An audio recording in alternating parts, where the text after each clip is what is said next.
Hello again. I want to say thank you for allowing me to be a part of this amazing ceremony, the Connecticut Book Awards 2020. Again, I can't thank you all enough for allowing me to be a part of this. I'm going to sing one of my favorite songs, another original song that I actually wrote. It's called "Step Up," and it's a beautiful song, I think, because it actually talks about. I met this young lady, and this young little girl by the name of Fiona, and I had entered a concert one day, or at a park, and I was a contestant, and I lost, and that was the only little girl that screamed and yelled and hollered for me, because she was mad at the results. She was mad at those judges, and I still remember that I felt like a winner to this day, because I had one person, along with my mama, voting for me to win. And I hope this song mentors you and makes you feel the same way it does when I sing it. Here we go.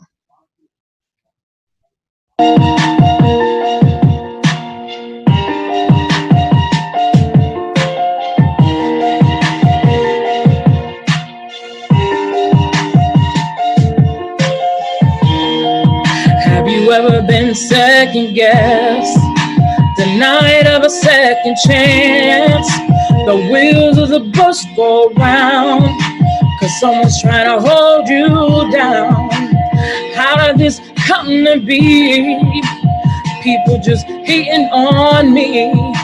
I'm in a different place, 'cause I wanna go for mine this way.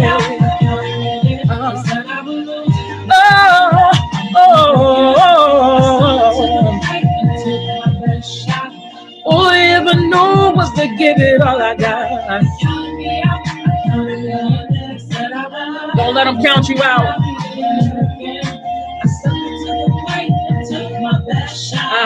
All I ever knew was to give it all I got. Ooh, give it all I got. True story right here. Many shoes and many empty rooms. Long nights that I couldn't get through. Where do I find the strength to keep it pushing all the way to the end? I met some good people along the way. Promised me I couldn't leave, so I stayed. Now everybody has a story. Fiona Catherine wants to know me.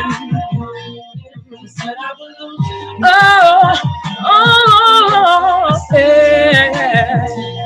I took my best shot. Give it, give it, give it all you got. Mm-hmm. Here's another girl by the name of Phoebe. I see you too. My time to shine, my season. This is the reason I could never give up on what I believe in. Oh, look at me now. Look at you now. 'Cause you gave it all you got. Yeah, yeah. Give it all, give it all, give it all you got. Oh, oh, oh, oh. Give it all you got. Again, I want to say thank you so much for allowing me to be with you today. Congratulations for all the participants. I'm wishing you the best season of your life right now. Continue to write those stories.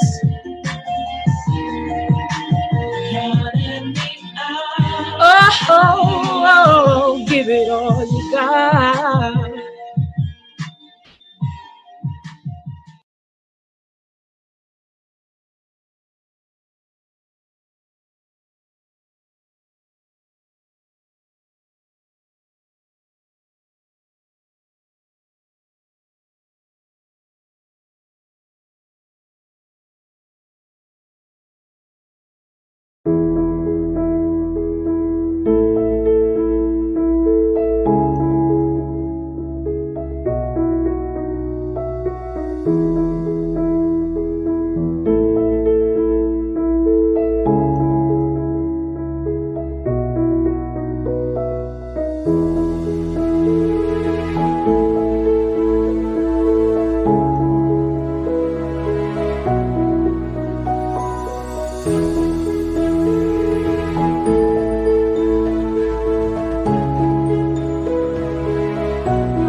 Hi, this is Lelaine DeBay with Harper Flavor Company and Wild Moon Liqueurs, and today we are celebrating the 2020 Connecticut Book Awards featuring the authors of Connecticut and the stories that they love. And as a lifelong Connecticut resident, I can certainly tell you a few stories about Connecticut, my place that I love, and there's nothing like the lush woods of Connecticut, so it's definitely home. And so here at Harper Flavor Company, we make a line of all-natural botanical liqueurs. Today we're featuring the Wild Moon Birch, so let's sample that. It is one of my favorite. It has been voted Connecticut's most unique spirit by several publications, including Playboy magazine, so I'm pretty proud of that. It is made with white birch bark and a little bit of vanilla and sassafras to help finish it like a root beer. Reminds me of my childhood in the woods, peeling back birch sticks and chewing on them to get that delicious flavor. So it is a sentimental Connecticut flavor for me. So let's try it.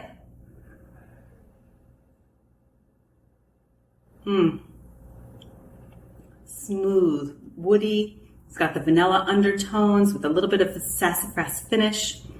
Fantastic amber, caramel, but it's got that nice woody tone and it's rich and warming. Really fantastic. So today we're going to make the birch and bourbon for you. It is our most famous cocktail. When I'm doing tastings out in the world, I'll have people walking by the table saying birch and bourbon in the back, and that happens all the time. So this drink has a real fan following, and I'm going to make it for you today, and I hope you're enjoying. Okay, so take a large lowball glass, and you're going to add a large ice cube. I like the big ice cube. It helps to melt it a little bit slower, but you certainly want to mix too. So this drink is 1 ounce of our Wild Moon Birch, and just so simple because it's basically like a old-fashioned, but without the muddling, so you don't have to do the work. So that's the fun part. And then it's going to be 2 ounces of better bourbon, whatever your choice is. We certainly like higher quality bourbons here at Harper Flavor Company. We believe that whatever goes into your drink should be of the highest quality because it's going into your body. And so that matters to us very much.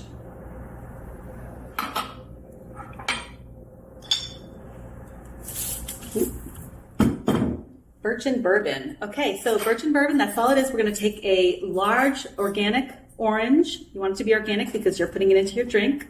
And we're going to peel off the largest peel we can get. It's a little bit of a trick. There we go.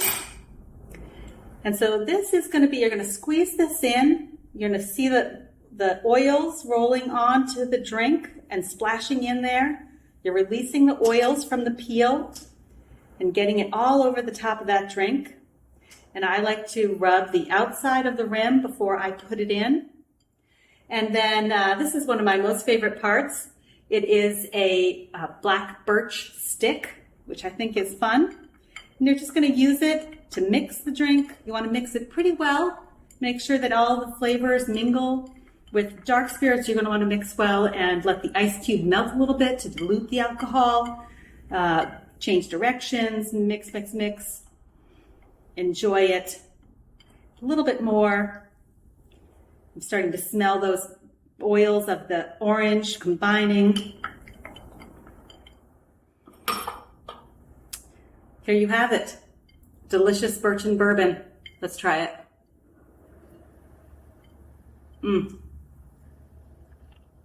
One of our best drinks here at Harper Flavor Company. I hope you have a fantastic day. Enjoy the event, and congratulations to all the winners at the Connecticut Book Awards. Cheers.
Hi, this is Lainey DeBay with Harper Flavor Company and Wild Moon Liqueurs, and today we are celebrating the 2020 Connecticut Book Awards featuring the authors of Connecticut and the stories that they love.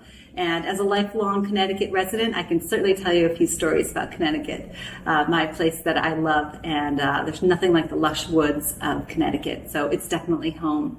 And so here at Harbor Flavor Company, we make a line of all-natural botanical liqueurs. Today we're featuring the Wild Moon Birch, so let's sample that.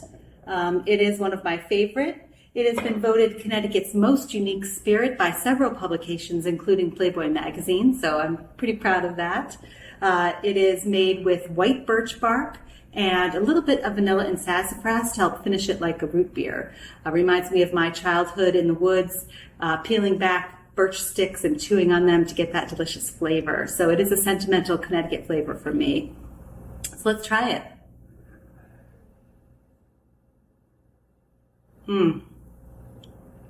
Smooth, woody. It's got the vanilla undertones with a little bit of a sassafras finish. Fantastic amber, caramel, but it's got that nice woody tone and it's rich and warming. Really fantastic. So today we're going to make the birch and bourbon for you. It is our most famous cocktail. When I'm doing tastings out in the world, I'll have people walking by the table saying birch and bourbon in the back, and that happens all the time. So this drink has a real fan following, and I'm going to make it for you today, and I hope you're enjoying. Okay, so take a large lowball glass, and you're going to add a large ice cube. I like the big ice cube. It helps to melt it a little bit slower, but you certainly want to mix too. So this drink is 1 ounce of our Wild Moon Birch, and just so simple because it's basically like a old-fashioned, but without the muddling, so you don't have to do the work. So that's the fun part. And then it's going to be 2 ounces of better bourbon, whatever your choice is.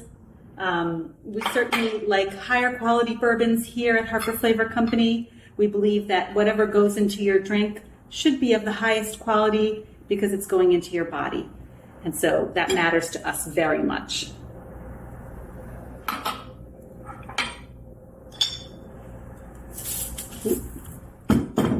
Birch and bourbon. Okay, so birch and bourbon, that's all it is. We're going to take a large organic orange. You want it to be organic because you're putting it into your drink.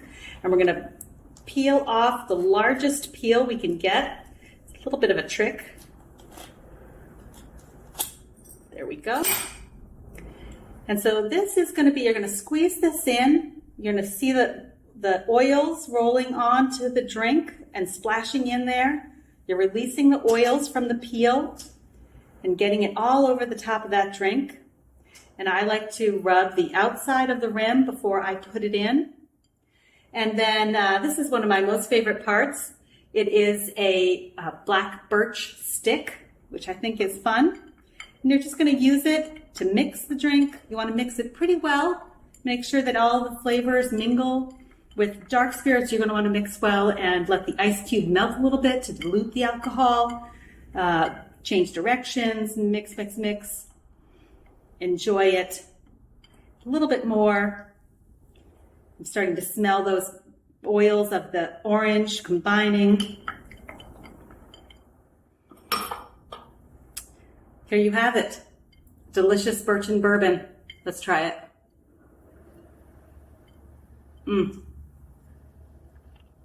One of our best drinks here at Harper Flavor Company. I hope you have a fantastic day. Enjoy the event. And congratulations to all the winners at the Connecticut Book Awards. Cheers.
Good evening, and welcome to the 2020 Connecticut Book Awards, live on your laptop, tablet, phone, or other streaming device.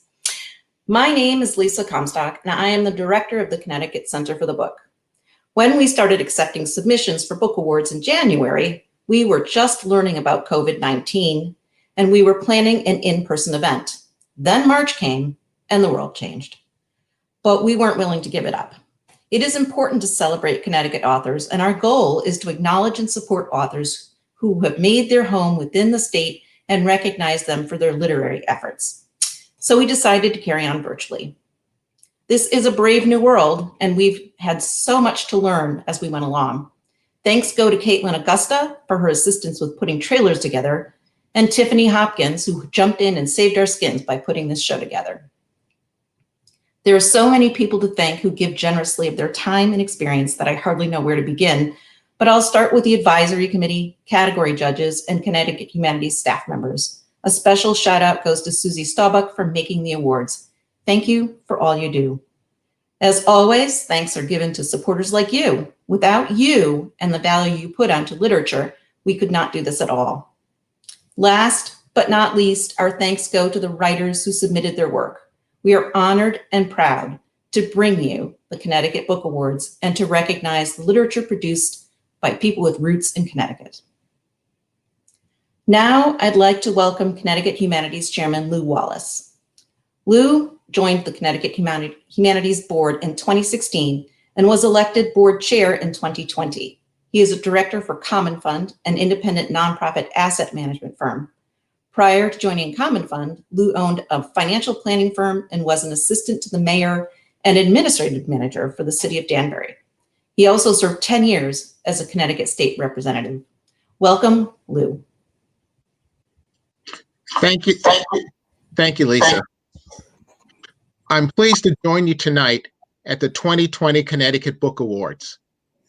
Connecticut Center for the Books is an affiliate program of the Library of Congress and is a program of Connecticut Humanities, which is the state affiliate of the National Endowment for the Humanities. It's a good match. Connecticut Humanities seeks to provide knowledge, expertise, and leadership as a hub and disseminator for the humanities. Supporting these goals, the Connecticut Center for the Book promotes the written and spoken word throughout the state. It promotes events such as author readings and talks, writing workshops, pre- and post-theater talks, and much more. The center also works to promote awareness of Connecticut libraries and booksellers, as well as Connecticut authors and their books. On behalf of the Connecticut Humanities Boards, I thank all of the writers that submitted their works and congratulate this year's award winners for their achievements. Thank you. Now, I'd like to introduce our MC for the rest of the event. Matthew Dix is the internationally best-selling author of numerous novels that have been translated into more than 25 languages worldwide. Memoirs of an Imaginary Friend was the 2014 Dolly Gray Award winner and was a finalist for the 2017 Nutmeg Award in Connecticut. When not hunched over a computer screen, Matt fills his days as an elementary school teacher, a storyteller, a speaking coach, a blogger, a wedding DJ, a minister, a life coach, and a lord of Sealand. He has been teaching for 21 years and is a former West Hartford Teacher of the Year and a finalist for Connecticut Teacher of the Year. Matt is also a 50-time Moth Story Slam champion and a 66-time Grand Slam champion whose stories have been featured on the nationally syndicated Moth Radio Hour and on the weekly podcast. One of his stories has also appeared on PBS's Stories from the Stage. I am pleased to welcome Matthew Dix. Take it away, Maestro. Thank you, Lisa. It's an honor to be here. You know, as you were speaking, I was thinking about being an author here in Connecticut. One of the exciting things about being a part of this has been the fact that I've gotten to see the authors of Connecticut sort of in person, or at least I've seen their faces. You know, as an author, you sit at your desk sort of like a hermit, and theoretically, you know there are authors out in the world somewhere, but you don't actually meet them. We don't sort of go to the same factory and sit in a cubicle next to each other. We don't see each other often enough.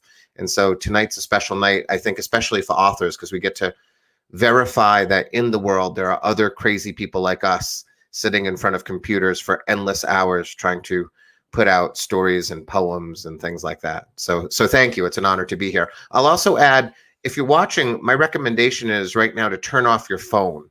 My wife always recommends this for our show, and I just think it's a great recommendation, even in the virtual world. You're going to get nothing but bad news from this insidious device anyway. So why not just put it aside, turn it off, leave all your bings and bongs for later, and just enjoy the next hour or so where we get to celebrate literature, where we get to celebrate real writing and not the petty rants that so often fill our phones. So if you can turn it off, I think you're going to have a much better time. I've already turned off mine. I suggest you turn off yours too. This year's awards consist of 4 main categories: poetry, nonfiction, fiction, and young readers, which are broken into 3 subcategories: picture books, fiction, and nonfiction. Each category had a panel of 5 readers who reviewed each qualifying submission and based their decision on criteria appropriate to the category. The process was rigorous, and consideration was taken with every title submitted. A special category is the Bruce Fraser Spirit of Connecticut Award. The award is in memory of longtime Connecticut Humanities Director Bruce Fraser and celebrates Connecticut's sense of place. We'll start the evening off with the poetry category.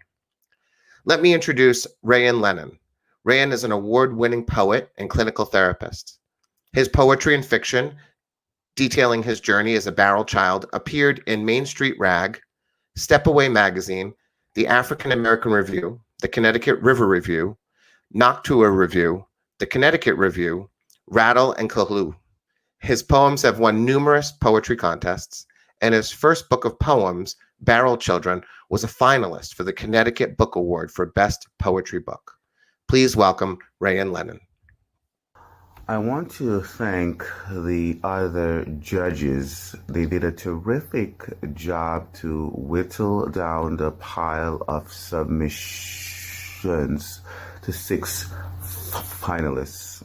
The other judges include Julie Schoffel, Jim Finnegan, Ben Grossberg, Danielle Parati.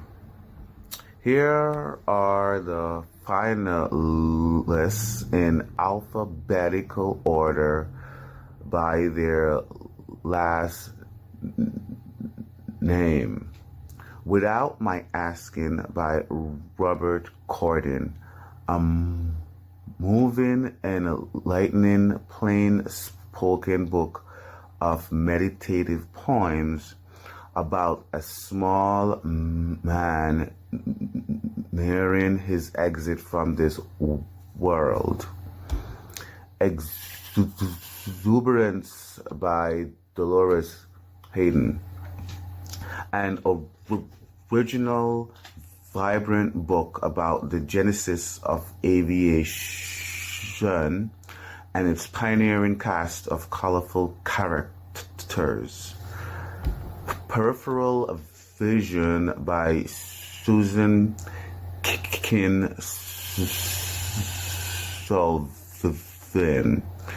A wry, globe-trotting, eye-opening collection which brilliantly examines life from many angles, from divorce to motherhood to the many moods of nature.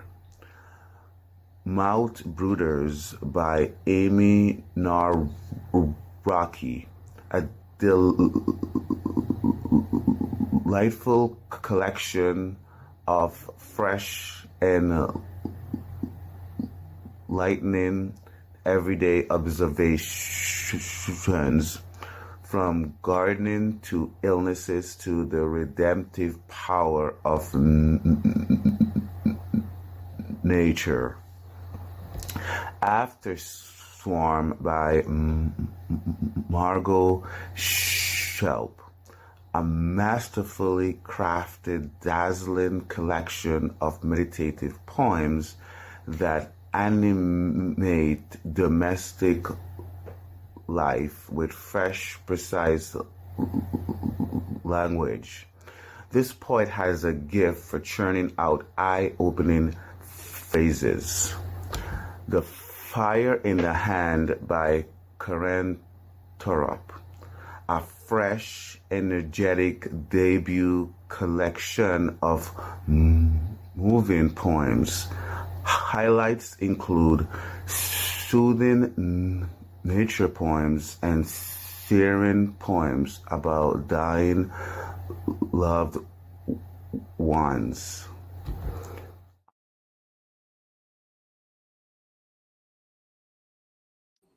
Here they are, or the memory of them. Remember that trying too hard to be hip B&B and Telluride? A hot tub on the roof. Above the water, crisscrossing strings, decorated with Japanese lanterns, and 4 red heart-shaped feeders that brought close the ebullience of the hummingbirds. They surged around us, their kaleidoscope of iridescent colors, lightening the cool, rainy day, and helping us forget the fogged-in, dim presence of the Rockies we had come for and couldn't see. Exuberance sips bootleg gin from a garter flask with a ruby monogram, E. She wears a red dress 1 size too small. Eyes wide, she flirts with everyone. Dares Lincoln Beachy to run his tank dry. She watches Ormer Locklear climb out of the cockpit 200 feet up, tap dance on his upper wing, as the houses of families with square fenced yards slide below his shuffle. An oval pond winks in the sun like a 0. The open field system would end. Every acre was enumerated in a way John Clare could not comprehend. Why should footpaths have fences? Streams be made straight? Why fell trees? Wall a field and lock it with a gate? What I forgot to ask. I do it all the time. Mistake flight for freedom, escape for repentance. If only, like a peregrine, I didn't have to explain my silences or defend my stealth. She descends cliff ledges with confidence under cover of camouflage. I cannot leave this nest of caked mud and broken twigs, or cradle the updraft between fingers. Too much captivity makes a girl tired. In this large dream building, she looks for something new in the same old way. There's a great heaviness in her chest. It makes no sense to be afraid of change, so she manages to move through her days, to be in the world, even though spirits fly into her head, attach themselves to the roof of her skull. They are cutouts in robes of silver that elbow and slice. At other times, the sunlight flashes through the trees along the freeway, a message, an omen. She will not let go, won't drop the match that's struck, even as her fingers begin to burn. Do you remember the tick I found in my car and couldn't kill and couldn't release? So I put it in your kitchen trash, but it climbed out and you found it on your counter, and you couldn't kill it either, which made me feel better. So you gave the intrepid fellow a new home down at the end of your garden. Did it stay there or move away from White Street with you and Kim and Nina the cat? And what about that other feline, the chalky one concealed in the grass? For years she sat and gazed not at chickadees frequenting your feeder, but rather at her mummified Egyptian past.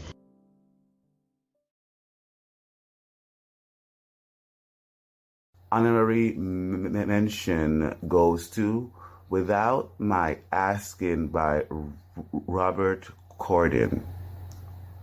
And the winner of the 2020 Connecticut Award for Poetry is Margot Shelp for After Storm. First, I want to say that I'm proud to be in the gifted company of the other finalists for this award.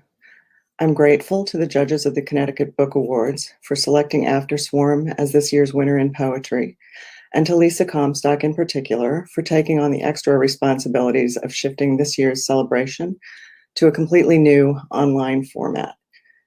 It's been an odd year for all of us, I'm sure, and I have to admit that I'm thrilled to be almost out of the house on this occasion. I'm forever indebted to Jerry Costanzo, my publisher at Carnegie Mellon University Press, and to Cynthia Lamb, whose many talents keep the press running smoothly. I'd also like to thank Mia Brownell, who teaches at Southern Connecticut State University, for allowing me to use her beautiful painting as the cover art for After Swarm. Finally, I want to thank my husband, Jeff Mock, and our daughters, Paula and Leah, both for giving me subjects to write about and for graciously allowing me the time I sometimes need away from our world together at home. Congrats to Margot, and congrats to all the finalists as well. And thank you to all who submitted to the poetry category and to all who continue to keep poetry afloat in Connecticut. Thank you. Thank you, Ryan. Next up is the Young Readers category. As a teacher myself, I can tell you that the Young Readers category is near and dear to my heart. Just today, I had my students sitting under the trees in front of our school reading quietly, and it was basically the only moment of my day that they weren't driving me crazy. So books are a blessing to every teacher. They are the thing that allow the children to be quiet and peaceful and focused, and it's a beautiful thing. So we love these books, and especially when they're as wonderful as the ones you're about to hear about. Cindy L. Rodriguez is a former journalist, a middle school reading specialist, and a published author. She is also a founder of the blog Latinx in Kidlit, which has been celebrating children's literature by, for, and about Latinx since 2013. Please excuse me. And please welcome presenter Cindy Rodriguez. Hello, good evening and welcome. Thank you for joining us. Before I start with the finalists for the Young Readers category, I'd like to recognize my other judges. The first is Doe Boyle. She is the author of a dozen children's books and founder of the Tassie Walden Award for New Voices in Children's Literature. We also have Lauren Coleman, who was the children's and young adult book buyer and event coordinator at Wesleyan R.J. Julia Bookstore. Kimberly Powell is a library specialist working as a children's and YA consultant for the Connecticut State Library. And Melissa Tom is an award-winning veteran teacher currently working as a teacher librarian at Bristow Middle School in West Hartford. The Young Reader Awards are separated into three separate categories: fiction, nonfiction, and picture books. So our process was, after reading each book, each judge completed a points-based rubric. And once those were all tallied, we discussed the titles at length and determined our finalists and winners based on the points in our discussion. So I'm going to start now with announcing our finalists in the Young Readers Fiction category, and these will be just in alphabetical order. The first one is New Kid by Jerry Craft. The Newbery-winning graphic novel explores privilege and both subtle and overt racism as main character Jordan Banks travels daily between his Washington Heights apartment and a prestigious private school, trying his best to figure out where he belongs. Ruby in the Sky is author Janine Zolik Ferrulo's middle grade debut and centers 12-year-old Ruby Moon, who tangles with family, friendship, and finding her own voice after moving with her mom to a small Vermont town. In Searching for Lottie, Susan L. Ross's main character, Charlie, is a budding violinist who dives into her family's history and goes on a page-turning search for facts about her great aunt, who may not have been killed by the Nazis after all. In The Tornado, Jake Burke explores themes of friendship and courage through main character Belle Kirby, who has successfully designed a way to avoid Parker, a school bully, who is also the principal's son. When Parker turns his aggression upon a new student, Belle finds a way to face his fears and do what's right.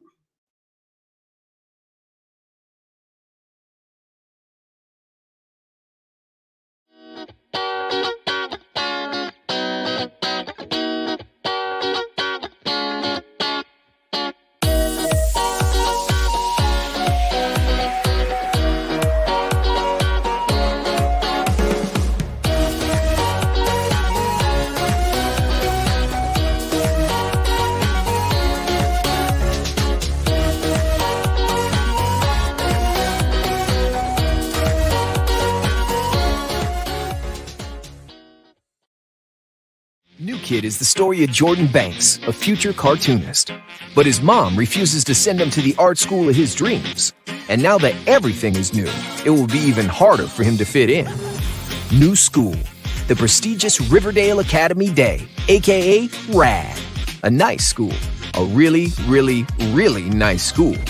New friends, like Liam. Underneath his pink shirt is a heart of gold.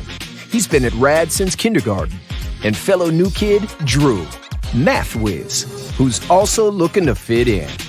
Can Jordan survive being one of the few kids of color while keeping his neighborhood friends and staying true to himself? See for yourself in New Kid.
This year's Young Readers Fiction winner is New Kid by Jerry Craft. Hey, this is Jerry Craft, and I am enjoying a beautiful walk here today in Connecticut, but I wanted to take the time to thank you that my book, New Kid, a graphic novel, was chosen as a winner for the 2020 Connecticut Book Awards in the Young Readers Fiction category. I've been here in Connecticut for about 30 years, and it's been wonderful. Seeing the foliage and the seasons and all the great restaurants and things to do. And my sons going to school here in Connecticut were really a little bit of the basis on the plot of New Kid. So again, thank you very much. It is my pleasure and honor. Bye. Now we're moving on to our Young Readers nonfiction. Here are our finalists. The first is I See Seafood, Sea Creatures That Look Like Food by Jenna Grodzitsky. This takes readers deep into the ocean to introduce us to animals that look like they should be on our dining room tables. The pictures and prose are entertaining and informative. The next is Now You Know What You Eat by Valerie Fisher. She deconstructs what we eat for young readers in an interesting, informative way, letting them know the main ingredients in kids' staples like peanut butter and jelly and macaroni and cheese. Superlative Birds, written by Leslie Bouillon, tells readers about the fastest, loudest, smelliest, and tiniest birds, among others, in the world, all in various types of poetry and accompanied by fun illustrations.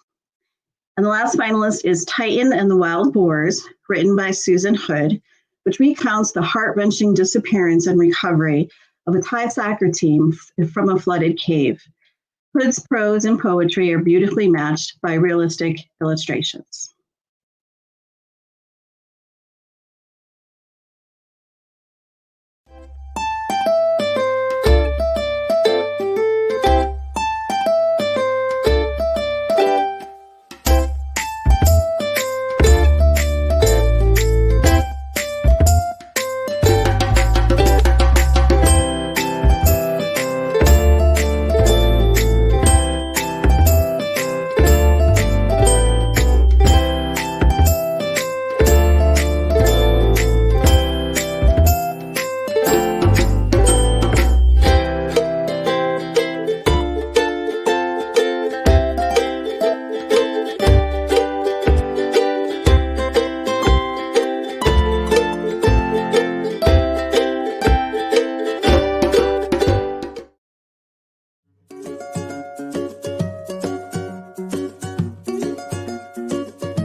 This year's winner in the Young Readers Nonfiction category is I See Seafood, Sea Creatures That Look Like Food by Jenna Grodzicki. I hope I say that right. Thank you so much, judges and Connecticut Center for the Book. This is absolutely incredible and so unexpected. Leslie, Valerie, and Susan are such talented writers. I was honored just to be nominated alongside them. I stumbled across the idea for this book completely by accident. But once these weird and wonderful sea creatures were in my head, I knew I had to write about them.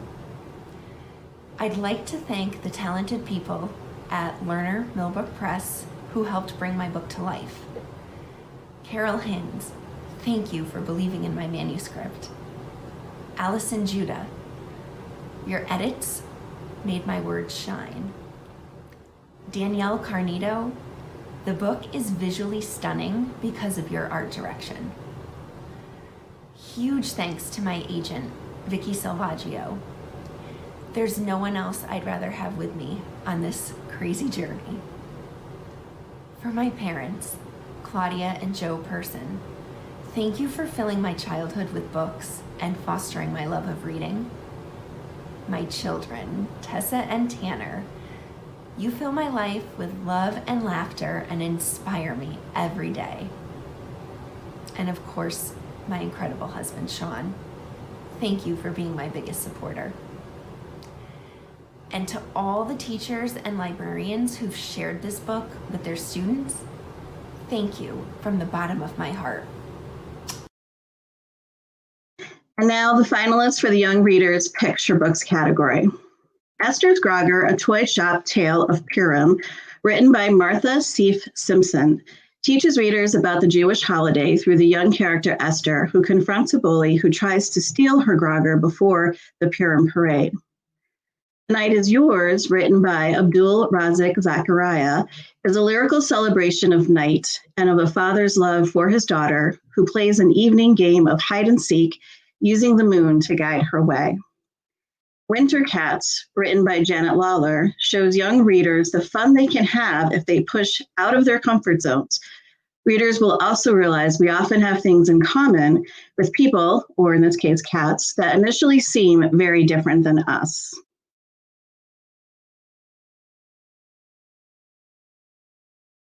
Willie was an indoor cat.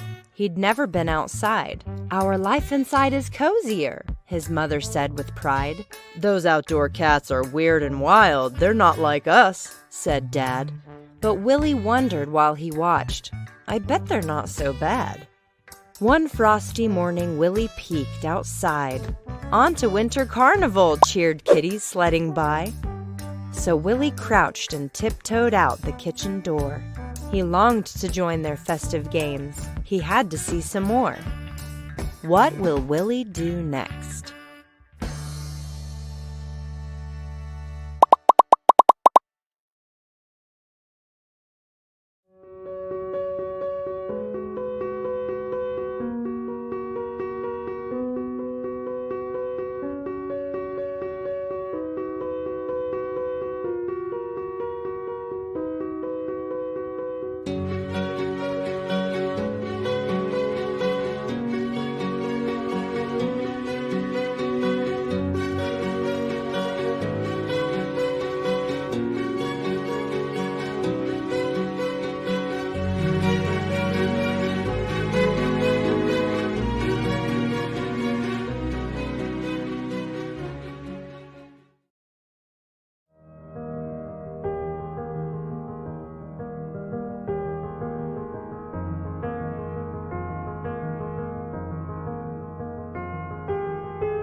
This year's picture book winner is The Night is Yours by Abdul Razik Zachariah. Hi, my name is Abdul Razak Zachariah, and I'm honored to be selected as the 2020 Connecticut Book Award recipient in the picture book category. I'm thankful for the Connecticut Center for the Book and for Connecticut Humanities for considering The Night Is Yours alongside other amazing stories by Connecticut authors this year. I'm also thankful for my mother and my younger sister Aisha, who inspired the main character of Amani, who you see right here. A huge thanks also to Dial Books at Penguin Random House, my editor Lori Hornig, and the illustrator couture Ariel Bobo for teaming up with me to bring this book into the world. Of all the themes in this book, I hope little and big readers especially remember this main theme that I care a lot about, that we must always love, care for, and respect Black and Brown children.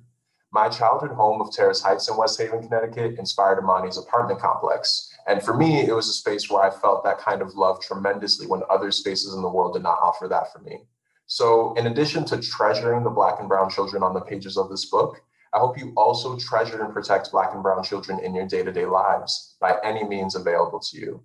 So thank you again for this amazing opportunity and for honoring and recognizing that The Night Is Yours is a Connecticut story that features beautiful Black and Brown children and their families in it. I'm so grateful and truly honored and appreciate it so much. Thank you. Congratulations to all the winners, but I'd also like to congratulate and thank everyone who entered this year. Thank you all for creating literature for young readers and for sharing it with us. Thank you, Cindy. I was sitting here taking notes on all the books I'm going to introduce my students to tomorrow, so they all sound wonderful. All right, we're moving on to the nonfiction category.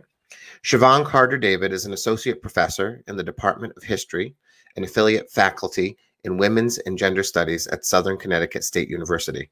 She teaches in the area of fashion studies, women's studies, and the African American diaspora and contemporary United States histories. As a public historian, she has worked with museum and special collection curators on projects involving various facets of the African American and broad-based United States cultural history. Please welcome Siobhan. Hello, my name is Siobhan Carter-David, and I am chairperson of the 2020 nonfiction category. I'd like to take a moment to recognize the other judges in this category. They are Charles Monaghan, longtime Connecticut-based editor and writer, and for 27 years, the editor of Connecticut Magazine. His 11 books include Connecticut Icons, Carrie Welton, and The Easter Confession. Daisy Abreu, writer and arts professional mentoring art students at Yale University. Juan Coronado, assistant professor of public history and Latino history at Central Connecticut State, whose interests include the oral history, public history, sports history, and Latino and Latina history. And finally, Nicole Carpenter, director of programs and education at Westport Historical Society. Nicole is responsible for both children's and adults' education through engaging and instructional programs, as well as the displays of exhibitions throughout the museum. Now, in alphabetical order by last name, here are our finalists. Motherland by Alyssa Altman. This memoir highlights Altman's experiences and her relationship with her mother, Rita, a former television singer, and her time growing up with her in New York City in the 1970s and caring for her in old age. Citizen Outlaw by Charles Barber. This is the unforgettable story of how a gang leader became the catalyst for one of the greatest civic crime reductions in America, and an inspiring argument for love and compassion in the face of insurmountable odds. Saul LeWitt, Life of Ideas by Larry Bloom, an intimate portrait of the renowned conceptual artist, one of the most influential artists of the 20th century, and how he upended traditional practices of how art is made and marketed. Yale Needs Women by Ann Gardner Perkins, a book which tells the true story of the young women students who broke the gender barrier at Yale in September 1969. And finally, Ahab's Rolling Sea, A Natural History of Moby Dick by Richard J. King. Ahab's Rolling Sea is a chronological journey through the natural history of Melville's novel. My wife and I live where it is quiet, not quite rural, not quite suburban, where a car driving down the street in the middle of the day is cause for wonder, and, because I am still a New Yorker at heart, for the locking of the front door. Recently, we bought a heavy-duty deadbolt. We'd never had one. Because the previous owner, who built our little house on an acre in 1971, had installed a simple push-button bedroom lock on the hollow core front door. It wasn't that he was cheap. There was just no reason to have anything more secure. He didn't want to court karmic trouble by kitting out his home like Fort Knox. He was safe here, he told us. When William Outlaw finally exited the prison's doors, the first thing that he saw was a maple tree 20 feet away. Its leaves were fresh and clean in the sun, and the grass below the tree was saturated with a heavy dew. As he stepped forward tentatively onto the grounds outside of the prison for the first time in decades, Outlaw could not quite fathom what was actually happening. By this time, he had been incarcerated for more than half his life. Sol LeWitt was notoriously opposed to the culture of celebrity. His interviews over the years were restricted to commentary on his work and the work of his peers, not the stuff of personality, which he despised. For example, when a prestigious magazine in Italy ran a profile of him and needed a photograph, he sent a snapshot of his dog. The natural question became, in some circles, would he have approved of this biography? Moby Dick as a proto-environmentalist fable came up especially in the wake of the Deepwater Horizon oil spill in the Gulf of Mexico in 2010. This was the largest spill in the history of the United States, caused by technologies digging deeper and farther to extract oil at sea. Even as oil-soaked seabirds dominated the photography of news media and the oil continued to flow into the ocean, the New York Times ran an article on Ahab, Moby Dick, and its themes of hubris, destructiveness, and relentless pursuit. Lori Mifflin was ready to play field hockey. She had played every autumn since she was 11. Many of the girls in her high school had played too. The streets of Swarthmore may have been named for colleges that only men could attend, but the playing fields were filled each fall with girls wielding hockey sticks, smacking the ball down the field as hard as they could. Being a member of a team gives you confidence and power, said Constance Appleby, who introduced field hockey to the United States in 1901. And the winner is Yale Needs Women by Ann Gardner Perkins. I am so honored to win this award. Thank you. And of course, a few other thank yous are in order this evening as well. Thank you to my family and friends for your encouragement and love. And thank you to my agent, Laurie Abkemeyer, the best coach an author could have. I'm also so very grateful to the terrific team at Sourcebooks and my editor there, Anna Michaels. Thanks go to faculty and friends at UMass Boston. But the group I want to highlight tonight are the 5 women whose stories form the backbone of Yale Needs Women: Connie Royster, Elizabeth Spahn, Shirley Daniels, Kit McClure, Lori Mifflin, and the dozens of other women and men who are part of this history. Thank you for trusting me with your stories, for putting up with my unending questions. This is your award too. This was your history. I am honored to have been able to tell it. Congratulations to the winners and to all of the authors of the submissions for this year's nonfiction category for contributing to Connecticut's literary landscape. Thank you, Siobhan. Next on to the fiction category.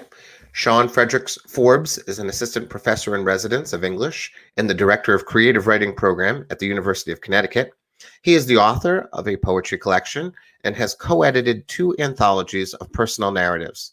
He serves as the poetry editor for New Square, the official publication of the Sancho Panza Literary Society, for which he is a founding member. Please welcome Sean Frederick Forbes. Good evening. I would like to acknowledge and thank my fellow judges in the fiction category. Cindy Eastman is an award-winning author and educator who has taught students from ages 5 to 85 and is currently an adjunct English teacher for the Connecticut State Colleges and Universities system. She also writes a monthly column, Modern Connections, for the online Italian-English newspaper La Voce di New York. Lucy Ferris has been writer-in-residence at Trinity College since 2000. She is the author of 7 novels, 2 collections of short fiction, and 2 books of nonfiction. She contributes occasionally to the New York Times, and in another life was a book editor in New York City. Madhu Gupta is the executive director of the Public Library of New London. She serves on the New London Education Advisory Board and the Regional Advisory Board of the Women's Business Development Council. She is an active member of the Connecticut Library Association. Bessie Reina is a poet, former opinion columnist for the Hartford Courant, arts editor for Identidad Latina, and contributor to ctlatinonews.com. She received a Lifetime Achievement Award by the Connecticut Center for the Book of the Library of Congress, was selected as a Latina Citizen of the Year by the State of Connecticut Latino and Puerto Rican Affairs Commission, and currently serves as the Poet Laureate of Bolton, Connecticut. Over the summer of 2020, Cindy, Lucy, Madhu, Bessie, and I read, reviewed, and discussed 22 works of fiction, which included short story collections, murder mysteries, and novels about the immigrant experience. During our Zoom meetings, we discussed matters essential to the genre of fiction, such as writing style, plot and organization, character development, style and voice of the narrator, narrative and stylistic themes, the mechanics of language, and production quality. From the 22 submissions, we selected 3 finalists and submitted 1 novel for consideration for the Bruce Fraser Spirit of Connecticut Award. We then met again to discuss the 3 finalists, which are all debut novels about the immigrant experience.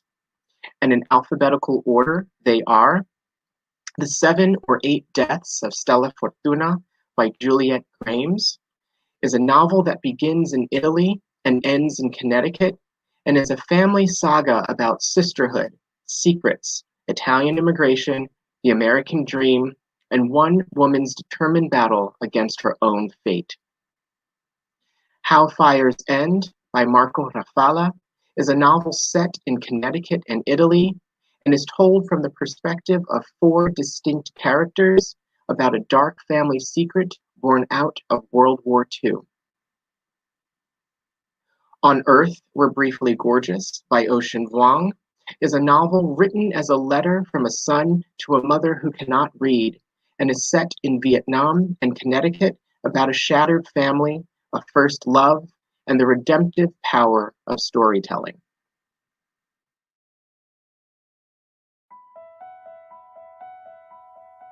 This is the story of Maria Stella Fortuna II, called Stella, formerly of Jevoli, a mountain village in Calabria, Italy, and lately of Connecticut in the United States of America. Her life stretched over more than a century, and during that life she endured much bad luck and hardship. This is the story of how she never died.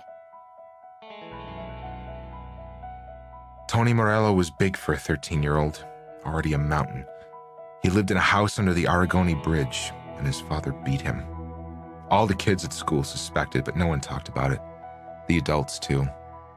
They kept quiet because it wasn't their business. But Tony was my business, and I was his. For the longest time, he was my nemesis, and I didn't know why. If my life had been a fairy tale, then Tony Morello would have been the troll. He wandered out from under his bridge onto a derelict side street 2 blocks from the library, between me and where I was supposed to be. Let me begin again. Dear Ma, I'm writing to reach you, even if each word I put down is 1 word further from where you are. I'm writing to go back to the time at the rest stop in Virginia, when you stared, horror-struck, at the taxidermy buck hung over the soda machine by the restrooms, its antlers shadowing your face. In the car, you kept shaking your head. I don't understand why they would do that. Can't they see it's a corpse? A corpse should go away, not get stuck forever like that. I think now of that buck, how you stared into its black glass eyes and saw your reflection, your whole body warped in that lifeless mirror. And the winner of the 2020 Connecticut Book Award for Fiction is On Earth, We're Briefly Gorgeous by Ocean Vuong, with an honorable mention for How Fires End by Marco Rafala. Hello, thank you so much for selecting On Earth We're Briefly Gorgeous as a winner of the Connecticut Book Awards in fiction. It is a surreal experience to be acknowledged in the state that made so much of my life and my imagination, and ultimately gave me perhaps the best view of America, including its beauty, its natural beauty, its complexities, and its rich immigrant traditions. And I think I could not have asked for a better state to understand this country and to use my imagination to depict it. And so thank you so much to the board of directors for recognizing this book as a product and of Connecticut and something worthy of celebration of Connecticut, particularly Hartford. It's a storied tradition of writers there, with Mark Twain, Wallace Stevens, and I count myself very lucky to be in their midst and to be expanding and extending the literary tradition of our state and our city. And I feel really proud. So thank you so much for holding this book close, and I hope that I can continue to do good work and live up to the great prestige and honor this award bestows on me. So thank you so much, and it's a true honor. On behalf of the fiction panel for the 2020 Connecticut Book Award, I would like to congratulate all the authors for contributing to Connecticut's rich and plentiful literary landscape. Thank you. Thank you, Sean. We're now in for a treat here. Nikita Waller from Middletown, Connecticut, was named Connecticut's 17th state troubadour for a 3-year term beginning August 1st, 2018. She's our state's first African-American solo and non-folk artist to be appointed, and was recently named by Connecticut Magazine as one of Connecticut's 40 under 40. Her original Connecticut anthem pop song has been played on mainstream radio 104.1 and was nominated for Song of the Year for 2019's Best of Hartford. Please welcome Nikita Waller.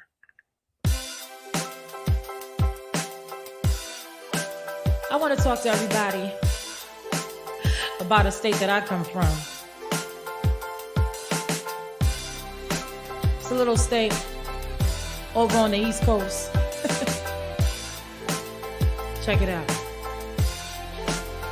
Listen, I grew up in Connecticut. When I say that, they say, when I say, small state west of Rhode Island, Mass to the north, and New York is beside it. A place where there's country roads. Here we pick apples in the fall. Believe it or not, we got 4 seasons. Snow in the spring for no good reason. I was just a kid, reminiscing about the little things I did. How I used to ride the horse at the carousel over at Bushnell Park. Watch the greatest show on earth at the Civic Center. Before it was the XL, G-Fox was down the street. I remember Siege Allen, and now it's Capital Community. You can love it or leave it, but it's a state that I believe in. I'm proud to say that I'm Connecticut born and Connecticut raised. Hey, you can love it or leave it, but it's a state that I believe in. I'm proud to say that I'm Connecticut born and Connecticut raised. C-O-double-N-E-C-T. I see U-T and you and me. C-O-double-N-E-C-T. I see U-T and you and me. I grew up in Connecticut.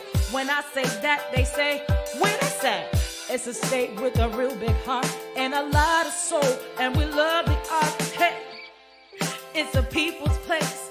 Here we work hard and we go out to play. Maybe catch some Yukon ball, grab a pizza, take a ride to the shore.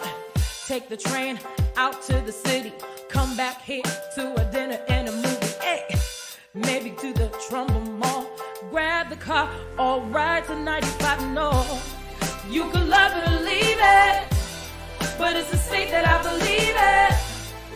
I'm proud to say that I'm Connecticut born and Connecticut raised. Hey, you could love it or leave it, but it's a state that I believe in.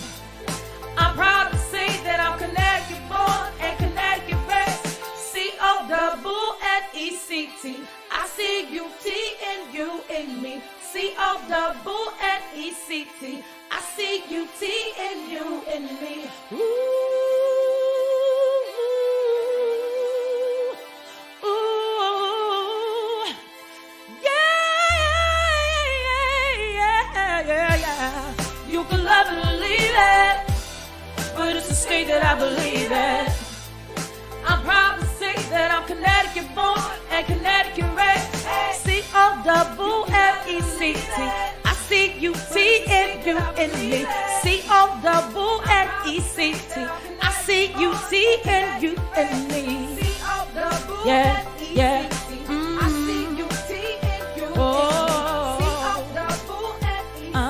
Yeah. I see U-T in me.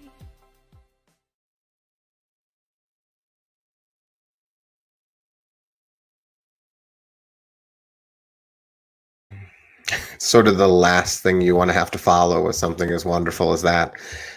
But we press on. Charles Monaghan is a longtime Connecticut-based editor and writer, and for 27 years, the editor of Connecticut Magazine. His 11 books include Connecticut Icons, Carrie Welton, and The Easter Confession. Please welcome Charles Monaghan. First, let's acknowledge and thank the other judges. Connie Frazier, a 35-year communications professional who's enjoyed a long association with Connecticut humanities through her late husband, Bruce Frazier.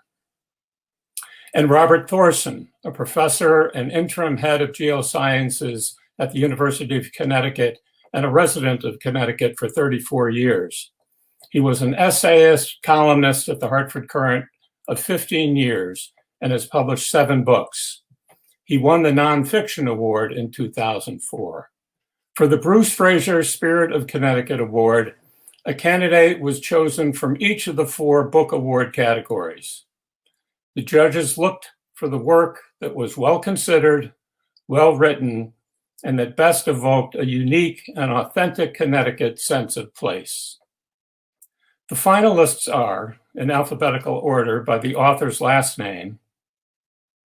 From the nonfiction category, Forever Seeing New Beauties, The Forgotten Impressionist Mary Rogers Williams by Eve M. Kahn. The story of a little-known Impressionist painter and her work, friendships, and travels in Connecticut and the world. From the poetry category, The Breach by David K. Leff, a series of interrelated passages that tell the story of Western Connecticut, Milltown. From the Young Readers category, Venture Smith's Colonial Connecticut by Elizabeth Norman, a true story based on a freed slave's journal of hardship and triumph in southeastern Connecticut. And from the fiction category, Old Newgate Road by Keith Scribner, a novel of family, love, and loss set in and around the tobacco fields of Connecticut. Here are excerpts from my biography of Mary Rogers Williams, from letters she wrote home during her sabbatical year in Paris in 1898-1899, escaping from her boring teaching job at Smith College and set free in Paris, biking and hiking and painting. When things went wrong, she found the bright side with humor. Here's what she wrote about taking classes at a new académie run by a celebrity American expat, the artist James McNeill Whistler, and you have to imagine this with a Katharine Hepburn Connecticut accent. Among the men in the co-ed classes, there are no startling freaks. They seem earnest workers. They smoke pipes and don't look as if they have a chance of ever arriving. Gents walking umbrella. Some call me promiscuous because I'll open to anyone for pedestrian shelter in a cloudburst. Compact as a perched raptor, I suddenly burst forth like a bird taking flight, protecting whoever is in need. I could care less for what the negative nabobs of loose talk say. Handcrafted in London by James Ince and Son Limited.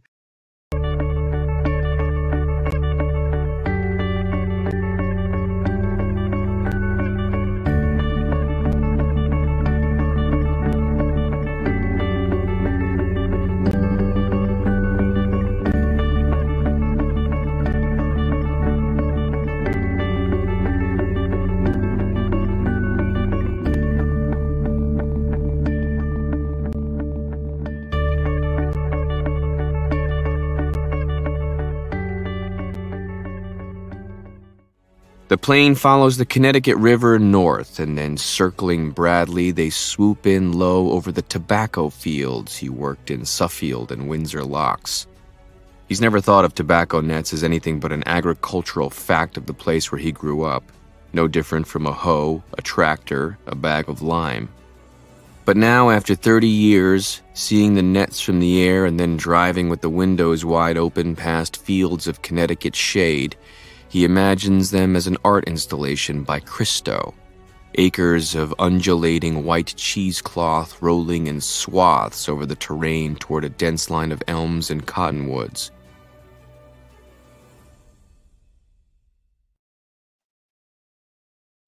And the winner is Old Newgate Road by Keith Scribner. I'm thrilled to receive the Bruce Fraser Spirit of Connecticut Award for my novel Old Newgate Road. I'd hoped this novel would be a celebration of Connecticut, and this award suggests that it is. Thank you to the Connecticut Center for the Book, Director Lisa Comstock, and all the center's staff, the judges, and all of you who've tuned in this evening. I've lived in Oregon for the last 20 years, but Connecticut is the place of my childhood, the place of my past. That past is very alive in me, constantly showing up unannounced in the present.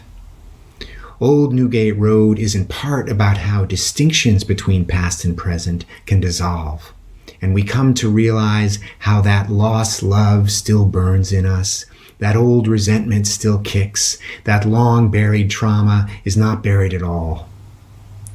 For Cole Callahan, the hero of Old Newgate Road, returning to Connecticut, its shade tobacco fields and drying sheds, the sweet smell of alluvial soil, the spirit and richness of this place of his childhood, allows him to embrace his past. Along with him, I hope the reader is reminded of the power of forgiveness to lead us to redemption. Thank you all. Congratulations to Keith Scribner, to all the Spirit of Connecticut finalists, all those who submitted entries this year, and especially to the readers and writers out there in Connecticut whose love of language, form, and the human story helps lift us all. Lisa, we did it. I know. Yay! I just want to congratulate all the authors who were nominated and the winners. I just think it's wonderful. I thought that this evening was not only a celebration of authors, but a great opportunity to find books to read. I kept a pad next to my computer, and all night I was just writing down titles. So I have an enormous pile of books that I need to go purchase now, and I'm so excited about reading all of these authors' books. So thanks for the opportunity to do this, and it was a pleasure to see all of these authors in the flesh, so to speak, and to see them as real people, and I hope to meet them someday. Our paths can cross. So thank you, Lisa. This has been wonderful. Thank you, Matt. What a wonderful job you've done for us this evening. And I want to say we appreciate the effort of all of those who submit to the awards and give congratulations to all of our finalists and winners. At this time, I'd like to announce our partnership with the Indie Author Project, which is a national network of regional librarian-curated book contests aimed at discovering new writing talent and using public library programming to elevate local writing talent to national attention. The 2020 winner will be announced on November 7th, and the Connecticut Center for the Book will be involved with and promote the 2021 Indie Connecticut Book Award. Submissions for the 2021 Book Awards will open in early January 2021. So stay tuned for more details on that. Thank you all for attending this evening. I hope you enjoyed the experience. My greatest hope and wish is that we can all see each other again in person next year. Thank you.